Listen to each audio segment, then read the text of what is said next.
औज़ुबिल्लाहिमिनश्शैतानिर्रजीम बिस्मिल्लाहिर्रहमानिर्रहीम। अस्सलाम वालेकुम स्टूडेंट्स। उम्मीद करता हूँ कि आप सब बिल्कुल खैरियत के साथ होंगे। अच्छा, पिछली वीडियो में हमने एक्सरसाइज 7.1 कंप्लीट कराया था। अच्छा, आज हम एक्सरसाइज नंबर 7.2 कराएंगे। तो एक्सरसाइज पे जाने से पहले मैं आपको कुछ डेफिनेशन बताऊंगा, क्योंकि एक्सरसाइज को समझने के लिए आपको इनके बारे में जानना बहुत ज़रूरी है। अच्छा, तो पिछली वीडियो में हम किसकी बात कर रहे थे? मैट्रिसेस की बात कर रहे थे।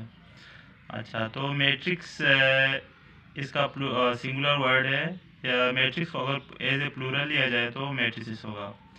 तो जब अगर हम मैट्रिक्स की बात करें तो मैट्रिक्स की डेफिनेशन पहले पिछली वीडियो में कराया था। अब हम मैट्रिक्स का ट्रांसपोज कैसे लेना है। अच्छा, ट्रांसपोज ऑफ ए मैट्रिक्स, सबसे पहले डेफिनेशन, यहाँ पे डेफिनेशन जो लिखा हुआ है उसके वो देखते हैं। If a matrix of any order is given, matrix जो भी हो और इसका जो भी ऑर्डर गिवन हो, and we change rows into column और कॉलम इनटू रोज।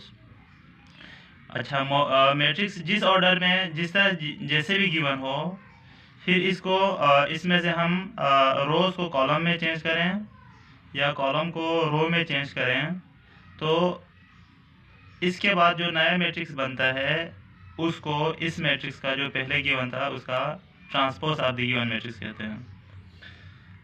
अच्छा, the transpose of a matrix A is denoted by A का सुपरस्क्रिप्ट में पावर टी लिखा जाता है। ट्रांसपोज ऑफ ए मैट्रिक्स का मतलब ए के पावर टी लिखा जाए तो इसका मतलब यही समझा जाएगा ए का ट्रांसपोज ये है। यहाँ पे ए पावर टी लिखा हुआ है। फॉर एग्जाम्पल, यहाँ पे एक मैट्रिक्स है मेरे पास ए इक्वल टू 2 3। अच्छा, इसमें नंबर ऑफ रो 2 है और नंबर ऑफ कॉलम 1 है, तो ये 2/1 है। ऑर्डर ऑफ ए इज 2/1 है। अगर मैं इस मैट्रिक्स का ट्रांसपोज लिया जाए तो ए पावर टी लिखा इक्वल टू ये कॉलम मैट्रिक्स है, कॉलम को रो में कन्वर्ट किया। अभी कहा था जो कॉलम है वो रो में कन्वर्ट करेंगे, रो को कॉलम में कन्वर्ट करेंगे। तो ये कॉलम में गिवन था, ये कॉलम था, अब ये चेंज होके यूँ आ गया। पहले ए 2/1 था, अब इसका ऑर्डर चेंज होके 1/2 हो गया। तो इसका जो अगर मैट्रिक्स गिवन है तो इसका ट्रांसपोज इस तरह से लिया जाता है। ये रो गिवन है तो कॉलम में चेंज होगा, कॉलम गिवन है तो रो में चेंज हो जाएगा। इसी तरह से एक और एग्जांपल देखते हैं। For example, matrix of B equal to 2 3 1 6 है। अच्छा, तो ये 2, इसका ऑर्डर 2/2 है। अगर हम इसका ट्रांसपोज लिया जाए तो दोबारा क्या होगा, ये 2 1 है, ये कॉलम है, ये रो में चेंज हो गया, 2 1 यूँ चला गया। इसी तरह से यहाँ पे 3 6 है, ये भी कॉलम में है, ये रो में चला गया, 3 6 में है। तो जब इस मैट्रिक्स को ट्रांसपोज लिया जाए तो ये यूँ बनेगा। यहाँ पे 2/2 है तो ये चेंज होकर दोबारा 2/2 बना, क्योंकि इसमें नंबर ऑफ रो और कॉलम एक जैसा है। चेंज हुआ है लेकिन आपको चेंजिंग नज़र नहीं आ रहा। अच्छा, इसमें एक मैट्रिक्स ये है कि इसका जो डायगोनल है, डायगोनल एज टू दिस रहेगा, कुछ चेंज ही नहीं आएगा। डायगोनल के अलावा इस यहाँ पे जो एलिमेंट है ये दोनों चेंज हो जाएगा। यहाँ पे 1 था, यहाँ पे 1 है, यहाँ पे 3 है। 1 3 की जगह पे चला जाएगा और 3 1 की जगह पे आ जाएगा। ट्रांसपोज ऑफ मैट्रिक्स लिया जाए तो इसका डायगोनल एलिमेंट्स बिल्कुल ऐसे ही रहेगा, बल्कि रिमेनिंग जो एलिमेंट्स है वो अपनी जगह एक दूसरे के साथ एक्सचेंज कर लेगा। ये सेट गिवन है, इसका अगर हम ट्रांसपोज ले रहे हैं तो यहाँ पे क्या कर रहे हैं, ये 2 और 6 ऐसे ही रहेगा, ऐसे ही, मतलब कुछ चेंज नहीं हुआ। 1 और 3, यहाँ पे 1 था, ये 1 चेंज होके इधर चला गया, 3 चेंज होके इधर आया है। बस इसमें मैट्रिक्स यही करना है। अच्छा, अब अगर ट्रांसपोज का पहले यहाँ पे सेट ए गिवन था, इसका हमने ट्रांसपोज लिया था। अब इस ट्रांसपोज का मजीद और ट्रांसपोज लिया जाए तो दोबारा सेट ए के बराबर होगा। तो अगर अगर किसी सेट का ट्रांसपोज लिया था फिर इसका एक और ट्रांसपोज लिया जाए तो दोबारा इसी सेट के ओरिजिनल सेट के इक्वल बनेगा। Elements are equal. If A and B are two equal matrices, we write A equal to B. अच्छा, टू मैट्रिक्स को उस हम इक्वल कहेंगे अगर वो दोनों मैट्रिक्स सेम ऑर्डर का मतलब पहले मैट्रिक्स का जो number of row number of column है वो दूसरे मैट्रिक्स के भी number of row number of column होना चाहिए। एक कंडीशन ये है कि दोनों मैट्रिक्स का ऑर्डर बिल्कुल सेम होना चाहिए और दूसरा जो इसका कंडीशन है इन दोनों का मैट्रिक्स का जो कोरस्पॉन्डिंग एलिमेंट है वो बिल्कुल इक्वल हो तो मैट्रिक्स दोनों इन मैट्रिक्स दोनों के एक दूसरे इक्वल होंगे। अच्छा, अगर मैट्रिक्स ए और बी फॉर एग्जांपल ए और बी की है और ये दोनों इक्वल है तो हम क्या करेंगे ए इक्वल टू बी लिखेंगे। अच्छा, अब इसके बाद यूं देखें, पहले मैंने कहा था कि टू मैट्रिक्स उस वक्त इक्वल होंगे अगर इन दोनों का ऑर्डर सेम हो। फॉर एग्जांपल यहाँ पे मैंने ए लिया है 2 4 3 5, इसका ऑर्डर क्या है? इसका ऑर्डर यहाँ पे number of row first row है और ये सेकंड रो है, इसमें 2 रो है। अच्छा, अब इसके बाद नंबर ऑफ कॉलम देखें तो 1 कॉलम हो गया 2 कॉलम हो गया, तो इसमें 2 रो है 2 कॉलम है, तो इसमें order of matrix equal to 2/2। अच्छा, अब इसके साथ बी को कंपेयर करें तो इसमें नंबर ऑफ रो देखो, इसमें ये फर्स्ट रो है और ये सेकंड रो है। अब इसी तरह से ये इसका फर्स्ट कॉलम है, ये इसका सेकंड कॉलम है, तो इसका मतलब ये भी 2/2 मैट्रिक्स है order, matrix A B 2/2 order है और ये भी 2/2 ऑर्डर है। तो पहला कंडीशन जो उसने कहा था कि इन दोनों को ऑर्डर सेम होना चाहिए, तो इन दोनों का ऑर्डर बिल्कुल सेम है। अब इसके बाद कोरस्पॉन्डिंग एलिमेंट भी सेम हो तो ये दोनों इक्वल होगा, अदरवाइज नहीं होगा। अब कोरस्पॉन्डिंग एलिमेंट में ए का फर्स्ट रो फर्स्ट कॉलम देखेंगे तो बी का जो इसका कोरस्पॉन्डिंग एलिमेंट है वो भी इसी का फर्स्ट बी का फर्स्ट रो फर्स्ट कॉलम, ए के फर्स्ट रो फर्स्ट कॉलम तो क्या होगा कोरस्पॉन्डिंग एलिमेंट होगा।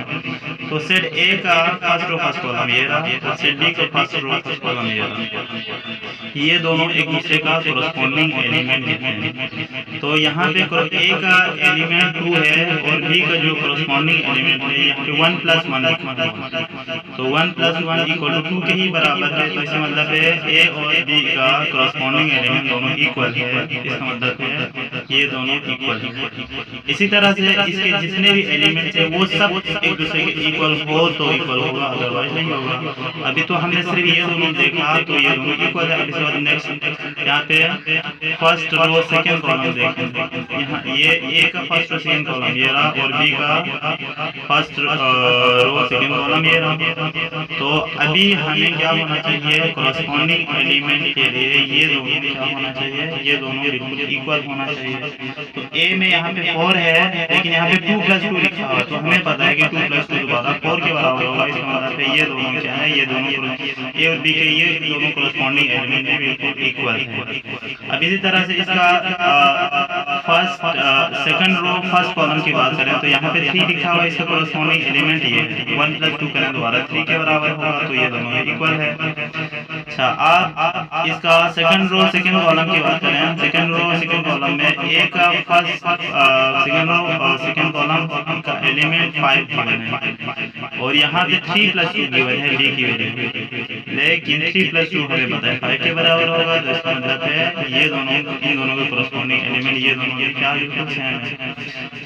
तो अभी हमने यहाँ से यह हल किया कि ए की हर कोरस्पॉन्डिंग ए और बी का हर कोरस्पॉन्डिंग एलिमेंट बिल्कुल इक्वल है, इसका मतलब है ये दोनों इक्वल है, बराबर है। अच्छा, अब आपने इक्वलिटी ऑफ टू मैट्रिक्स में 2 बातों का ख्याल रखना है। एक तो इस चीज का ख्याल रखना है कि पहले मैट्रिक्स और दूसरे मैट्रिक्स का ऑर्डर सेम होना चाहिए। अभी हमने देखा कि मैट्रिक्स ए का ऑर्डर भी 2/2 था और मैट्रिक्स बी का ऑर्डर 2/2 था, इसलिए इन दोनों ऑर्डर सेम हो गया, इसलिए हम इसको कंपेयर कर सकते हैं। अच्छा, दूसरा कंडीशन ये है कि कोरस्पॉन्डिंग एलिमेंट ऑफ ए और are equal to corresponding element of B. अच्छा, अभी मैंने यहाँ पे ए और बी इसलिए लिखा है क्योंकि हमने सिर्फ ए और सिर्फ बी लिया था, लेकिन आपने यहाँ पे ए और बी जरूरी नहीं है, फर्स्ट एलिमेंट का कोरस्पॉन्डिंग एलिमेंट सेकंड एलिमेंट के कोरस्पॉन्डिंग एलिमेंट के इक्वल होना चाहिए। अगर ये दोनों कंडीशन सेटिस्फाई करें तो इसका मतलब है ये दोनों मैट्रिक्स क्या होगा इक्वल होगा। ठीक है जी। अच्छा, अब इसके बाद है नेक्स्ट टॉपिक है मेरा एडिशन ऑफ मैट्रिक्स। दो मैट्रिक्स अगर गिवन हो तो इसको प्लस कैसे करेंगे। टू मैट्रिक्स, इसका डेफिनेशन देखते हैं। Two matrix are said to be conformable for addition. दो मैट्रिक्स उस वक्त कंफर्मेबल होगा कंडीशन एडिशन के लिए एक बोथ है उसका सेम ऑर्डर। तो अभी हमने इक्वलिटी के लिए यही लिखा था कि दो मैट्रिक्स उस वक्त इक्वल होगा अगर इन दोनों का सेम ऑर्डर हो। अगर दोनों मैट्रिक्स का सेम ऑर्डर हो तो इसी तरह एडिशन ऑफ मैट्रिक्स के लिए भी यही कंडीशन अप्लाई होगा कि दो मैट्रिक्स उस वक्त एडिशन होगा अगर वो दोनों कंफर्मेबल हो, मतलब कि दोनों सेम ऑर्डर का हो तो क्या होगा, दोनों मैट्रिक्स एक दूसरे के साथ होंगे, अदरवाइज नहीं होंगे। अच्छा, तो इसके बाद हमने इक्वलिटी ऑफ मैट्रिक्स में यही कहा था कि पहला शर्त ये है कि वो दोनों सेम ऑर्डर होना चाहिए और दूसरा कोरस्पॉन्डिंग एलिमेंट सेम होना चाहिए। तो इसमें भी यही होगा, पहला कंफर्मेबल होना चाहिए, सेम ऑर्डर होना चाहिए एडिशन एडिशन के लिए, और दूसरी कंडीशन ये है कि इसके कोरस्पॉन्डिंग एलिमेंट एक दूसरे के साथ क्या करेंगे, प्लस करेंगे।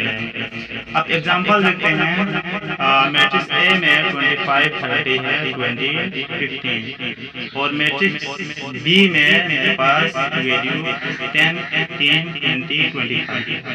अब इसका कोरस्पॉन्डिंग एलिमेंट देखें तो ए का ये first column corresponding element, B का भी फर्स्ट कॉलम ही है।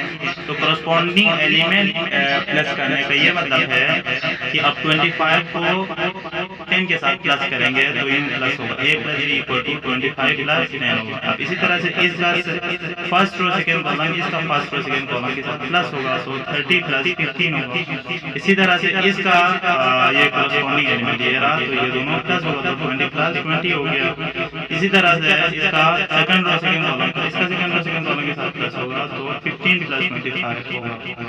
अच्छा, अब इसके बाद है इन दोनों को प्लस किया 25 प्लस 10 किया 35 आ गया, 30 प्लस 15 किया 45, 20 प्लस 20 40, 15 प्लस 25 40 आ गया। अच्छा, ये दोनों प्लस हो गए। इस तरह से ये दोनों मैट्रिक्स प्लस करके एक न्यू मैट्रिक्स बना। तो इस मैट्रिक्स को आप सी का भी नाम दे सकते हैं। अच्छा, तो ए प्लस बी ये हो गया। तो आप ए और बी को उस वक्त प्लस कर सकेंगे जब इन दोनों का ऑर्डर सेम हो। अच्छा, पहले आपने ऑर्डर देखना है, फिर ऑर्डर अगर सेम है तो क्या करेंगे, इनका कोरस्पॉन्डिंग एलिमेंट्स एक दूसरे के साथ प्लस करेंगे। ठीक है। अब सब्ट्रैक्शन ऑफ मैट्रिक्स में भी एडिशन और सब्ट्रैक्शन बिल्कुल सेम है, सिर्फ साइन का फर्क होगा।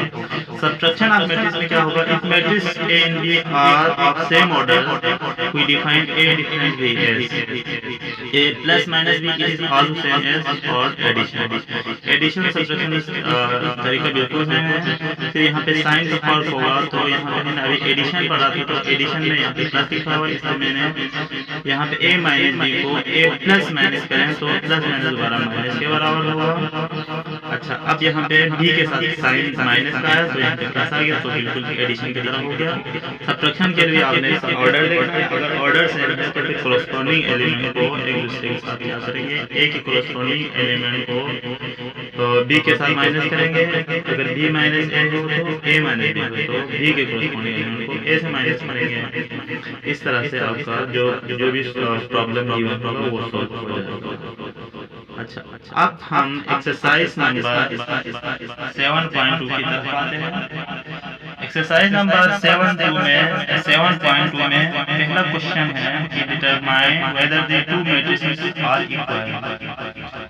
अच्छा, हमने ये बताना है एक्सरसाइज नंबर 7.2 के प्रॉब्लम नंबर 1 to 3 से 1 से लेकर 3 तक आपने ये बताना है कि आया ये मैट्रिक्स है ये इक्वल है या नहीं है। अगर इक्वल है तो कैसे रीजन भी बनाना है। अच्छा, तो इसका पहला पार्ट यूं गिवन है कि फर्स्ट मैट्रिक्स है 5 9 6 4 और इसका जो सेकंड मैट्रिक्स गिवन है 6 माइनस 1 18 माइनस 9 5 प्लस 1 2 प्लस 2। अच्छा, सबसे पहले हमने इस मैट्रिक्स का ऑर्डर चेक करना है। इक्वलिटी के लिए ये डेफिनेशन में आपको यही करवाया था, यही बताया था कि अगर टू मैट्रिक्स का इक्वलिटी चेक करना है तो सबसे पहले हम क्या करेंगे, इसका ऑर्डर चेक करेंगे। जो मैट्रिक्स गिवन है इन दोनों का ऑर्डर चेक करेंगे। तो पहले मैट्रिक्स का हमने ऑर्डर देखा, तो यहाँ पे सेकंड रो है और यहाँ पे सेकंड कॉलम है, तो ये 2x2 मैट्रिक्स है। इसका ऑर्डर और सेकंड का ऑर्डर यहाँ पे 2 रो है और 2 कॉलम है, तो इसका ऑर्डर भी 2x2, तो इसका मतलब है ऑर्डर सेम है। अब इसके बाद हम क्या चेक करेंगे, कोरस्पॉन्डिंग एलिमेंट्स भी सेम होना चाहिए। अब इसका first row first column, first matrix का first row first column 5 given है, सेकंड मैट्रिक्स का फर्स्ट रो फर्स्ट कॉलम है 6 -1। तो अगर 6 -1 करेंगे तो दोबारा 5 के ही इक्वल होगा, तो इसका मतलब है ये दोनों वैल्यू बिल्कुल सेम है। 5 है 6 -1 भी दोबारा 5 के बराबर होगा, तो ये दोनों इक्वल हो गए। अब इसी तरह से इसका फर्स्ट रो सेकंड कॉलम देखें, तो यहाँ पे 9 गिवन है, यहाँ पे 18 -9 करें तो इसका आंसर भी 9 आएगा, इसका मतलब ये दोनों वैल्यू भी सेम है। इसी तरह से इसका सेकंड रो फर्स्ट कॉलम देखें, तो यहाँ पे 6 गिवन है, इसका सेकंड रो फर्स्ट कॉलम है 5 + 1 भी दोबारा 6 के बराबर होगा। अच्छा, अब फर्स्ट मैट्रिक्स का सेकंड रो सेकंड कॉलम 4 है और सेकंड मैट्रिक्स का सेकंड रो सेकंड कॉलम भी 4 है, तो ये दोनों मैट्रिक्स इक्वल है, तो इसका मतलब है कि ये दोनों मैट्रिक्स इक्वल। आप यूं लिख सकते हैं कि यहाँ से यूं लिख सकते हैं दिस मैट्रिक्स आर इक्वल।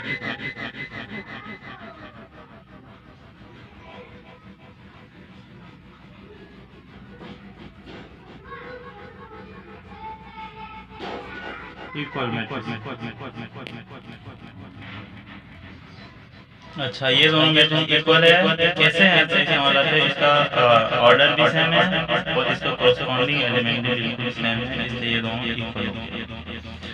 अच्छा, अब इसके बाद सेकंड पार्ट देखें, 3 7 इसका और ये 3 0 3 -0 2 +5, इसको हमने चेक करना है कि ये दोनों मैट्रिक्स इक्वल है या नहीं है। तो सबसे पहले हम ऑर्डर चेक करते हैं, तो पहले मैट्रिक्स का ऑर्डर है 2/1, इसमें 2 रो है 1 कॉलम है, तो ये इसका ऑर्डर 2/1 है।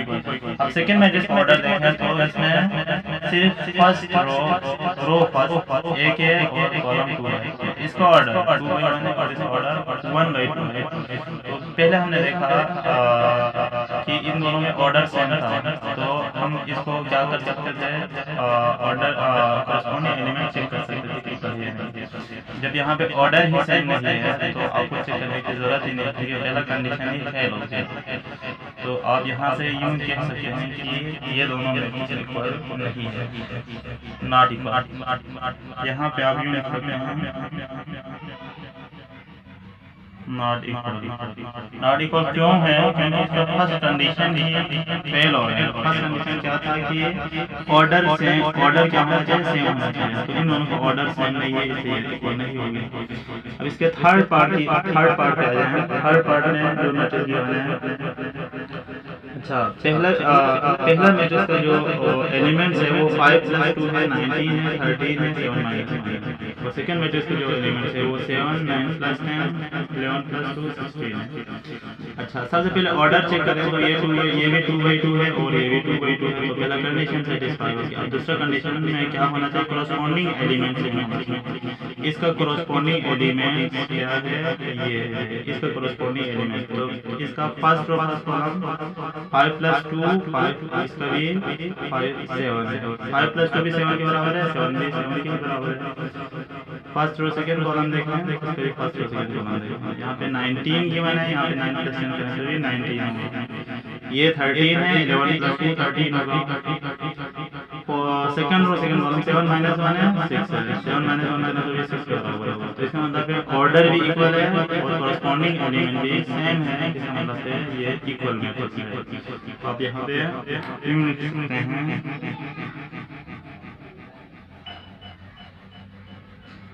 इक्वल। इसका रीजन क्या है, दोनों कंडीशन सेटिस्फाई कर रहे हैं, ऑर्डर भी सेम है, कोरस्पॉन्डिंग एलिमेंट भी इक्वल है, इसका मतलब ये मैट्रिक्स इक्वल। ठीक है जी। अच्छा, अब इसके बाद इसका नेक्स्ट क्वेश्चन है, determine the value of x and y that makes each matrix equation true. अच्छा, यहाँ पे जो मैट्रिक्स गिवन है तो इसमें आपने x और y की वैल्यू बताना है कि जिसकी वजह से x और y की वैल्यू अगर आपको आ जाए तो ये इक्वेशन ट्रू होगा। तो यहाँ पे 2 इक्वेशन गिवन है। फर्स्ट इक्वेशन में ये वैल्यू गिवन है 3y और दूसरे इक्वेशन में x माइनस 7 गिवन है। तो सबसे पहले हमने ये देखना है कि इसका ऑर्डर चेक करें दोनों मैट्रिक्स का। तो फर्स्ट मैट्रिक्स का ऑर्डर चेक किया तो इसका में ऑर्डर 2/1 है और सेकेंड मैट्रिक्स का भी ऑर्डर 2/1 है। 2 रो है 1 कॉलम है, 2 रो है 1 कॉलम। इन दोनों का ऑर्डर 2/1 है, ये भी 2/1 है, ये भी 2/1 है। तो फर्स्ट कंडीशन सेटिस्फाई हो गया। आप अगर फर्स्ट कंडीशन सेटिस्फाई हो तो आप सेकेंड कंडीशन पे चेक करें। सेकेंड कंडीशन चेक करें तो सेकेंड कंडीशन में हमें करस्पॉन्डिंग एलिमेंट्स इक्वल होना चाहिए। करस्पॉन्डिंग एलिमेंट में इसका करस्पॉन्डिंग एलिमेंट ये है और इसका जो करस्पॉन्डिंग एलिमेंट ये है। अच्छा, अब इसमें अगर वैल्यू लिखा हुआ होता तो हम ये कह सकते थे कि ये दोनों इक्वल है या नहीं है, लेकिन यहाँ पे वैल्यू तो नहीं गिवन है, x और y गिवन है, तो x और y वेरिएबल है। तो ये मैट्रिक्स उस वक्त ही इक्वल होगा अगर यहाँ पे ये 3 है तो यहाँ पे x जो है वो x के जगह पर 3 ही होना चाहिए। तो ये दोनों क्या होगा, इक्वल लेंगे तब इक्वेशन ट्रू होगा। ये दोनों x = 3 ले लें, अगर यहाँ पे x के जगह पर क्या होना चाहिए 3 हो तो ये दोनों क्या होगा, इक्वल होगा, अदरवाइज नहीं होगा। क्योंकि फर्स्ट कंडीशन तो सेटिस्फाई हो गया, सेकेंड कंडीशन होने के लिए कोरस्पॉन्डिंग एलिमेंट इक्वल होना चाहिए। कोरस्पॉन्डिंग एलिमेंट यहाँ पे 3 है तो यहाँ पे भी क्या होना चाहिए, 3 होना चाहिए। तो x = 3 होना चाहिए। अब इसी तरह से इसका सेकंड वैल्यू देखें तो यहाँ पे y है और यहाँ पे 7 है। तो यहाँ पे -7 है, ये इक्वेशन ट्रू होने के लिए यहाँ पे y की जगह पर भी क्या होना चाहिए, -7 होना चाहिए। y = -7 हो तो इक्वेशन ट्रू होगा। तो इसके अंदर पे y की वैल्यू -7 होगा, जिसकी वजह से इक्वेशन क्या बनेगा, ट्रू बनेगा। अच्छा, अब इसी तरह से इसका सेकेंड पार्ट देखें। यहाँ पे ये matrix 0.2 × x 5 0.3 y 6। Second matrix की बने 2 6 - 1 3 2 + 4। अब यहाँ पे भी ऑर्डर चेक किया तो ये भी 2/2 है, ये भी 2/2 है। अब ऑर्डर सेम है तो हम करस्पॉन्डिंग एलिमेंट को इक्वल लेते हैं। करस्पॉन्डिंग एलिमेंट ये दोनों एक दूसरे करस्पॉन्डिंग एलिमेंट है तो इन दोनों को इक्वल लिया, ये दोनों इक्वल होगा। 5 है 6 - 1 5, ये दोनों इक्वल है, ये दोनों भी इक्वल है। अब ये दोनों यहाँ पे वेरिएबल गिवन है तो जो वेरिएबल गिवन है इन दोनों को हमने यहाँ पे इक्वल लिया, क्योंकि ये दोनों करस्पॉन्डिंग एलिमेंट है, ये दोनों एक दूसरे का करस्पॉन्डिंग एलिमेंट है। तो यहाँ से 0.2 x = 2 हो गया, 0.3 y = 6 हो गया। अब हमने यहाँ से x और y की वैल्यू मालूम करना है तो 0.2 को उस तरफ लेके जाएं तो यहाँ पे 2/0.2 होगा तो x की वैल्यू 10 आएगा। इसी तरह से 0.3 y = 6 है, 0.3 को इस तरह लेकर जाएं तो 6/0.3 होगा तो y की वैल्यू 20 आएगा। इसका नेक्स्ट क्वेश्चन नंबर 6, इसका 6 पार्ट देखें। ये मैट्रिक्स ये गिवन है तो इसका ऑर्डर 2/2 है। ये दूसरा मैट्रिक्स है, इसका भी ऑर्डर 2/2 है। जब ऑर्डर 2/2 है तो हम क्या करेंगे, कोरस्पॉन्डिंग एलिमेंट चेक करेंगे।